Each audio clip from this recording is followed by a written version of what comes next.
आज हम मियाँ बीवी की सुलह कराने के लिए ये लंबा तरीन सफ़र काट रहे हैं।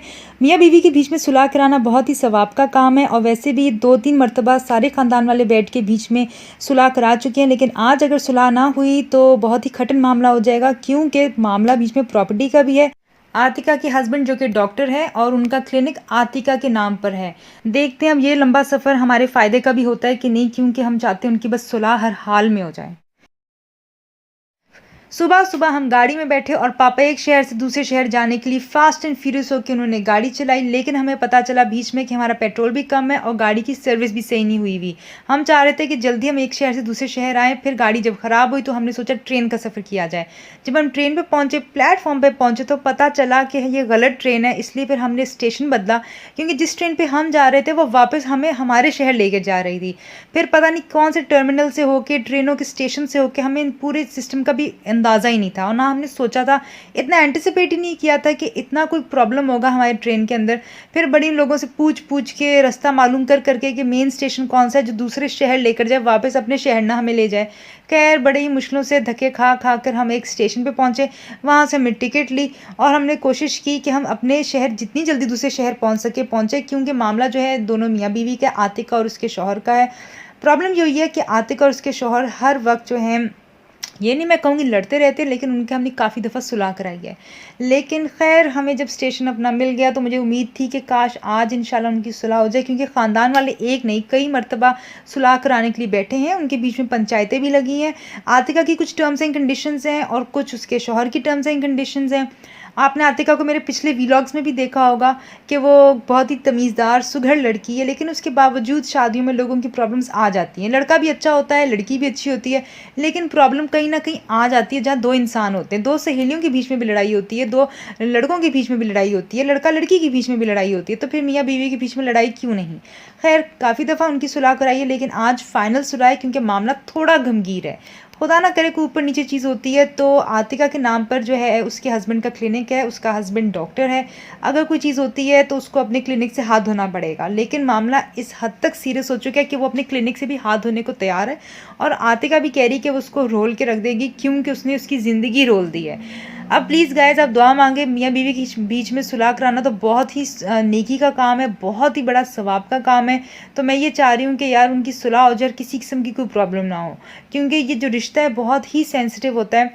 और सारे रास्ते में यही दुआ पड़ रही थी कि यार उनको हमारी बात समझ आ जाए और जितने भी ख़ानदान वाले लोग बैठे थे पहले भी, उनकी बातें किसी ना किसी मुआहदे तक पहुंच जाए, कोई ना कोई मुआहदा कर लिया जाए। लेकिन एक चीज़ मैं कहूँगी गाइस कि निकाह नामे में मैंने सुना है कि कुछ टर्म्स एंड कंडीशंस होती हैं जो आपको उस टाइम पे रख देनी चाहिए। लड़की वाले नहीं रखते हैं, ये समझ के कि अगर वो टर्म्स एंड कंडीशंस रखेंगे तो वो मकार और चालाक कहलाएंगे। तो मैंने किसी से सुना था कि एक पूरा सेक्शन होता है जिसमें लड़की अपनी टर्म्स एंड कंडीशंस लिखवा सकती है कि वो शादी के बाद जॉब करेगी कि नहीं करेगी, क्या सीन होना चाहिए, क्या उसका मतलब जो भी, सिर्फ जॉब नहीं, बहुत सी आप टर्म्स एंड कंडीशंस लिखवा सकते हो।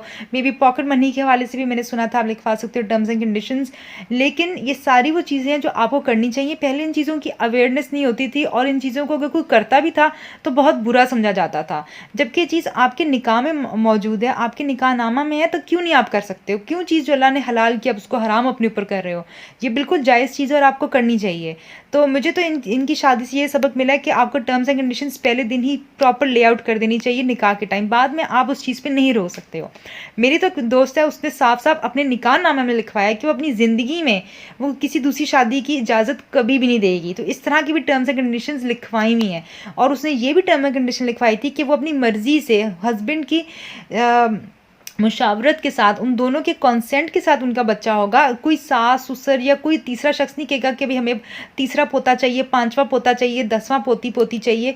मियाँ बीवी की रजामंदी से बच्चे होंगे जितने भी होंगे। तो ये चीज़ें सुन के हमें अवेयरनेस आती है आजकल की जनरेशन में कि यार इस हद तक अब जो है अवेयरनेस आ चुकी है, इन्फॉर्मेशन आ चुकी है कि लोग अपने हकूक़ को समझने लग गए हैं कि क्या उनके राइट्स हैं, क्या उनके फ़राइज़ हैं। और ये चीज़ बहुत ज़रूरी है ताकि कल को, क्योंकि जब शादी हो जाती है, शादी करना बहुत आसान है, बहुत ज़्यादा आसान है। आपको मुश्किल लगती है ना, तो यकीन मानिए वो मुश्किल है ना, उससे ज़्यादा मुश्किल है जब बाद में प्रॉब्लम होती है और खुदा ना करे बात अलहदगी की आती है। तो जितनी पहले बेहतर, कहते हैं ना prevention is better than cure, तो जितनी पहले आप प्रिवेंशन कर लें वो ज़्यादा बेहतर है, बजाय कि बाद में खुदा ना करे कोई प्रॉब्लम्स हों। तो ये चीज़ें बहुत ज़रूरी होती है। और शादी के शुरू में मुझे एक चीज़ बहुत अच्छी लगती है कि आजकल जो लड़कियाँ कर रही हैं, जो जेन ज़ी है हमारी आजकल की जनरेशन, वो रेड फ्लैग्स पहले से चेक कर लेती है, और अगर कहीं 2-3 भी रेड फ्लैग्स नज़र आ जाए, एक भी रेड फ्लैग नज़र आ जाए, तो वो फ़ौरन चुकन्नी हो जाती है। वरना मेरे दादा दादी के ज़माने में आपको पता है, या इवन आपके अम्मी अब्बू के ज़माने में ऐसा होता था कि 2-3 रेड फ्लैग्स नज़र आते थे तो आप कहते थे कोई नहीं, बस गुजारा हो ही जाएगा। और हमारे अम्मी अब्बू के ज़माने में क्या होता है कि चलो 2 बच्चे कर लो, बंदा संभल जाएगा या लड़की टिक जाएगी। ये चीज़ें पुराने ज़माने में होती थी। आजकल के ज़माने में चाहे आपके 20 बच्चे हो जाएँ, जिसने नहीं सुधरना होता वो 40 बच्चों के साथ भी नहीं सुधरता, वो अपने पोते पोतियों के साथ भी नहीं सुधरता। लोगों को अपनी बाउंड्रीज सेट करना एक तो आती नहीं है, और अब कोई कर ले सेट तो अगले से हजम नहीं होती, क्योंकि आपने इतनी देर बाद बाउंड्री सेट की होती है कि वो शख्स यूज्ड टू ही नहीं होता उस बाउंड्री का।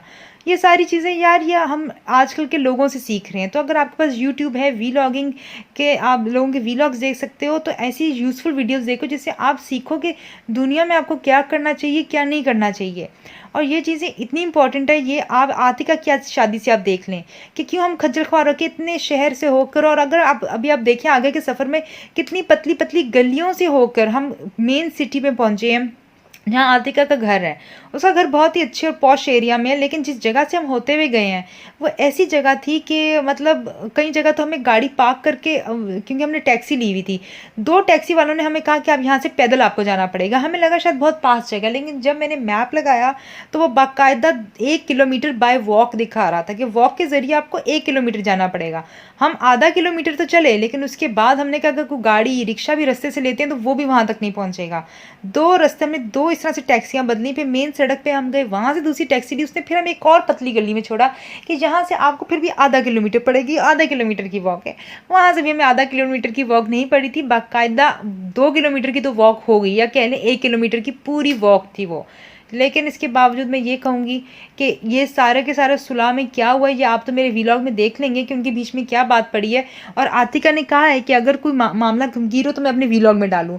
मैं हरगिज़ ये नहीं चाहती कि किसी मियाँ बीवी के मामले को मैं अपने व्लॉग्स में यूज़ करूँ, या चाहे मुझे इस पर करोड़ों व्यूज़ आ जाए मैं किसी की प्राइवेट लाइफ को, क्योंकि कल को देखें उनकी लड़ाई हो जाती है, खुदा ना करे कुछ हो जाता है, या उनकी सुलह भी हो जाती है, तो वीलॉग एक प्रॉपर रिकॉर्ड होता है। और मैं नहीं चाहती कि उनकी कोई चीज़, उनकी पर्सनल लाइफ की चीज़ मेरे वीलॉग्स में रिकॉर्डेड हो, क्योंकि वो चाह रही है कि प्लेटफॉर्म जो होता है यूट्यूब का, वो आपकी एक वॉइस होती है, आप उसके ज़रिए इंफॉर्मेशन पोर्ट्रे कर सकते हो, डिसेमिनेट कर सकते हो कि यार ये यहाँ पे ये हो रहा है या इसकी लाइफ में ये हुआ है। आप उस चीज़ को प्रमोट कर सकते हो, बता सकते हो, उस इन्फॉर्मेशन को इम्पार्ट कर सकते हो। लेकिन मैं अपने व्लॉग को इस चीज़ का ज़रिया हरगिज़ नहीं बनाना चाहती। मेरी बस ये दुआ है कि इंशाल्लाह, क्योंकि जोड़े जो हैं इतने प्यार से बनते हैं, अल्लाह मियाँ ने उनको बनाया होता है, आसमान में बनाया अल्लाह मियाँ ने जोड़े, अल्लाह मियाँ ने डिसाइड किए होते हैं, तो इंशाल्लाह उनकी सुलह भी हो जाएगी। आप लोग भी दुआ करें कि इंशाल्लाह जो भी मियाँ बीवी हैं सबके बीच में सुलह रहे, प्यार रहे, एक दूसरे की आंख का सुकून बनाए, क्योंकि अल्लाह मियाँ ने इस रिश्ते को सुकून के लिए पैदा किया है। इसलिए पैदा नहीं किया कि आप लोग हर वक्त अपनी ज़िंदगी को अज़ाब बना के रखें। तो बहुत ही प्यारा रिश्ता होता है, क्योंकि यही रिश्ता आपके होता है जो आपने एंड तक निभाना होता है अपनी ज़िंदगी में।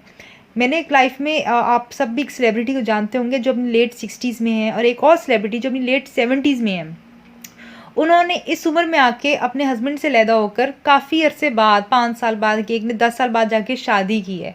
यानी शादी से वो अभी भी नाउम्मीद नहीं हुई, लेकिन एक गलत पार्टनर से, गलत चॉइस से वो ज़रूर नाउम्मीद हुई हैं। उन्होंने अपने इंटरव्यू में कहा है कि वो नानी दादी बन चुकी हैं, और उन्होंने अपने बच्चों के फ़र्ज़ भी पूरे कर दिए हैं, अपनी बच्चों की शादी भी कर दी है, लेकिन अब वो अपनी ज़िंदगी अपने लिए जीना चाहती है, इसलिए वो अपने हस्बैंड के साथ नहीं रहना चाहती। वो अब्यूसिव थे, पार्टीज़ में जाके, शादियों में जाके, फंक्शंस में जाके उनको ज़लील करते, डिग्रेड करते। जो वाइफ के जोक्स होते हैं कि बीवी हर वक्त हंसना बीवी के ऊपर, उसको बॉडी शेम करना, एज शेम करना कि तुम्हारे मुंह पे झुर्रियाँ क्यों आ गई है। सोचे क्या बीतती है भाई किसी शख्स के ऊपर, जिस शख्स से क्या प्यार करो, कोई भी शख्स चाहे एक स्ट्रेंजर क्यों ना हो, वो भी आपकी शक्ल सूरत पे बात करेगा, आपके जिस्म पे बात करेगा, तो आपका दिल दुखेगा। और लोग इस चीज़ को नहीं जानते कि यार क्यों आप अल्लाह की बनाई हुई मखलूक का दिल दुखाते हो। उसके अलावा आप जो लोगों की शक्लों का मजाक उड़ाते हो, तो आप क्यों भूल जाते हो कि अल्लाह मुसव्विर है, उसने सबकी शक्लें बनाई है, उसने सूरतगिरी की है। आप कैसे उसकी मुसव्वरी में से नुक्ताचीनी कर सकते हो? कैसे आप कुछ कह सकते हो कि ये नाक इसका पकौड़े जैसा, आँख इसकी फ़लानी। आप ऐसी चीज़ें किस जुर्रत से कह सकते हो? मुझे ये हैरत होती है। बहरहाल आप ये सफ़र देख सकते होंगे कितना लंबा सफ़र था, और इस सफ़र को काफ़ी लंबा तय करते हुए मुझे शुरू में तो महसूस नहीं हुआ कि लंबा सफ़र है, क्योंकि हमें लगा था कि चलो ठीक है, ट्रेन का सफ़र हो जाएगा, ये भी फ़ास्ट है, हम भी हर जगह पहुंच गए। लेकिन असल खज्जल ख्वारी हमें शहर के अंदर हुई, जहाँ गलियाँ भी बहुत तंग थी, टैक्सी में टाइम पे नहीं मिल रही थी, मिल जाती तो हमें आधे रास्ते में उतार रही थी। बस ये छोटी मोटी खज्जल ख्वारियाँ थी, लेकिन मेन खज्जल ख्वारी जो थी ना, उन लोगों के साथ बैठ कर, बस मैं नहीं बता सकती कि क्या हुआ उसकी मीटिंग के अंदर, क्योंकि आतिका ज़्यादा से ज़्यादा टाइम रो रही थी। और जब मेरा दिल असल तब दुखा जब उसके हस्बैंड की आंख में भी मैंने आंसू देखे। बात ये है कि दोनों मियाँ बीवी चाह रहे थे कि किसी तरह से सुलह हो जाए, लेकिन शुक्र है उनके बीच में ईगो और अना का कोई इशू नहीं था। दोनों बेबस थे, दोनों अपनी चाह रहे थे कि उनकी ख्वाहिश पूरी हो। ख्वाहिश तो नहीं, वो चाह रहे थे कि दोनों अपनी अपनी जिम्मेदारियाँ पूरी करें जो एक दूसरे का फ़र्ज़ है, क्योंकि जो आपके फ़र्ज़ होते हैं वो दूसरों के हकूक़ होते हैं। अगर आप पे फ़र्ज़ है कि आपने ये काम करना है, तो वो जो आप फ़र्ज़ निभा रहे हो वो अगले शख्स के राइट्स होते हैं। तो अगला शख्स भी ये एक्सपेक्ट करता है कि वो भी जो फ़र्ज़ निभाए आपके राइट्स भी पूरे हों। दोनों चाह रहे थे किसी तरह से मामला तय हो जाए। कभी उसके हस्बैंड कॉम्प्रोमाइज़ करते किसी चीज़ पे, कभी उसकी बीवी किसी चीज़ पे कॉम्प्रोमाइज़ करती, लेकिन कुछ मामलात ऐसे थे जिस पे दोनों कॉम्प्रोमाइज़ नहीं कर रहे थे। बहरहाल अगले वीलॉग में आपको ज़रूर दिखाऊंगी कि दोनों का क्या सीन हुआ। मैंने थोड़ी बहुत रिकॉर्डिंग की है उनकी इजाज़त से उस पंचायत की, जितनी कि मैं वीलॉग में दिखा सकती हूँ। कुछ चीज़ें पर्सनल है वो शायद मैं ना दिखाऊँ, लेकिन उन दोनों की पूरी पंचायत के कुछ कुछ हिस्से मैं दिखाऊंगी आपको अगले वीलॉग में, सिर्फ और सिर्फ इन्फॉर्मेशन के लिए, ताकि आप कुछ सबक हासिल करें।